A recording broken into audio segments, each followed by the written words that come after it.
lijkt het wel alsof het hele land bol staat van de racisten. We moeten ons niet laten wegzetten als een fout, xenofoob tokkieland. Zie ik er misschien uit als een crimineel of meteen die racismekaart trekken, daar ergeren mensen zich toch ook heel erg aan. Dus we moeten het nu gaan hebben over hoe gaan we het instituut veranderen. Ja, maar ik wil het graag hebben over de persoonlijke kant van jullie. Ja, maar de persoonlijke kant...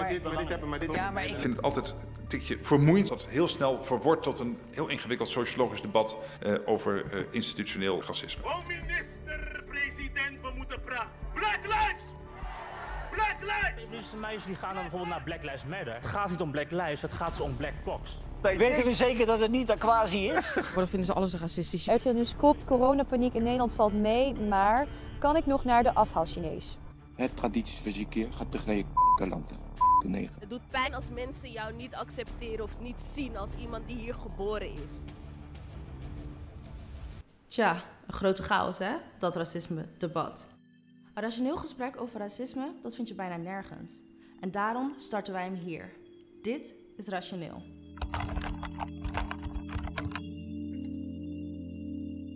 Nederland is divers. De huidige samenstelling van de Nederlandse maatschappij is gevormd door onze geschiedenis. Van de voormalige kolonies in het Caribisch gebied en Indonesië tot aan de gastarbeiders die na de Tweede Wereldoorlog hebben geholpen Nederland te herbouwen. Iedereen die in Nederland woont geeft onze samenleving kleur. In juni 2020 had 24,4% van de Nederlandse bevolking een migratieachtergrond. Dat is 1 op de 4 mensen. Iets meer dan 1 op de 10 van de Nederlandse bevolking heeft een niet-westerse achtergrond. Specifiek 13%. De bevolkingsverwachting van de NIDI stelt in dat in 2050 de Nederlanders met een migratieachtergrond stijgt van 30 tot 40%. In de werkelijkheid is het aandeel van mensen met een oorspronkelijk niet-Nederlandse achtergrond nog groter. Het CBS kijkt namelijk alleen naar de eerste en tweede generatie migranten. Mensen die zelf of waarvan minstens 1 van hun ouders in het buitenland is geboren. Hoe ziet dat er dan in de praktijk uit? Stel, Mariam's opa en oma komen vanuit Turkije naar Nederland. Zij zijn dan eerste generatie migranten. Wanneer zij kinderen krijgen, Mariam haar ouders, maakt dat hun tweede generatie migranten. Zij zijn wel in Nederland geboren, maar kinderen van migranten. Dat betekent dus dat Mariam, volgens de statistieken, een Nederlandse burger is zonder migratieachtergrond. Maar denk jij dat iedereen een Nederlander ziet als zij naar Mariam kijken? Iedereen in Nederland die Nederlands staatsburger is en die meedoet met onze samenleving, heeft precies dezelfde rechten. In Nederland hebben we regelgeving over discriminatie. Wetten markeren wat er legaal en illegaal is, maar ze omvatten ook wat wij als land belangrijke waarden vinden. Bijvoorbeeld gelijkheid en vrijheid van meningsuiting. Zo stelt artikel 1 van de Grondwet: alle die zich in Nederland bevinden, worden in gelijke gevallen gelijk behandeld. Discriminatie wegens godsdienst, levensovertuiging, politieke gezindheid, ras, geslacht of op welke grond dan ook is niet toegestaan. Deze grondwet moet dus discriminatie in ons land voorkomen. Helaas wordt het niet altijd nageleefd en hebben vele Nederlanders nog dagelijks te maken met verschillende vormen van discriminatie. De afgelopen periode heeft het thema racisme een plek gekregen op de publieke agenda. Niet alleen over Zwarte Piet dit keer, maar ook over foute grappen, microagressies, standbeelden, etnisch profileren en andere vormen van institutioneel racisme. Dit zijn enkele concepten en problemen waar sommigen misschien nooit bij hebben stilgestaan of nooit last van hebben gehad. Maar toch gaat het racismeprobleem iedereen aan. Racisme is een maatschappelijk probleem en de maatschappij, die vormen wij. Racisme is een sociaal construct. Een concept dat door de maatschappij is gevormd, wordt geaccepteerd en in stand wordt gehouden. Het leeft dus met ons. Hierdoor is racisme moeilijk te definiëren. Het verandert met de maatschappij mee en neemt verschillende vormen aan. Enkel de woordenboekdefinitie ontvangt dus niet echt de complexiteit van dit construct. Maar toch moet er naar gekeken worden, omdat het een algemeen referentiekader is. Van Dalen hanteert 2 definities voor racisme. Ten eerste, discriminatie op grond van ras. Ras kan ook breder worden gezien, met kenmerken als huidskleur, nationale afkomst of etnische afkomst. Discriminatie is het ongeoorloofd onderscheid dat wordt gemaakt op grond van bepaalde en met name aangeboren kenmerken. Er is dus sprake van racisme als iemand op basis van zijn etniciteit, huidskleur of afkomst ongelijk behandeld wordt.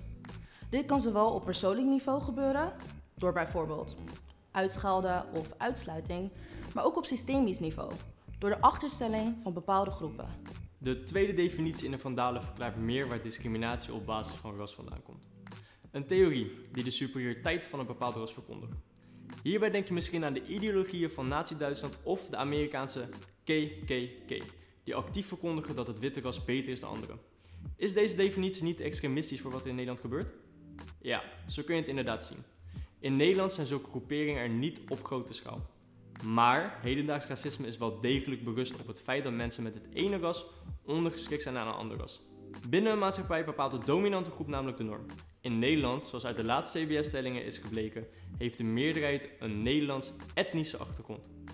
Dit is al eeuwen zo en hierdoor is onze samenleving opgezet vanuit het perspectief van de witte Nederlandse norm. Dit uitgangspunt leidt tot het risico dat mensen die anders zijn als minder beschouwd worden en behandeld. En dat leidt tot racisme. Wat doe jij als je meer over racisme wilt leren en weet je dan ook waar je terecht kan? Denk daar even over na. De kans is groot dat je wel informatiebronnen kan vinden als je er naar op zoek gaat, maar dat je niet per se weet waar je terecht kan. Je moet het maar weten te vinden. Het is soms een grote stap om er tijd in te investeren en niet iedereen heeft er altijd zin in. Rationeel bied je de informatie die je nodig hebt om het gesprek over racisme te verdiepen.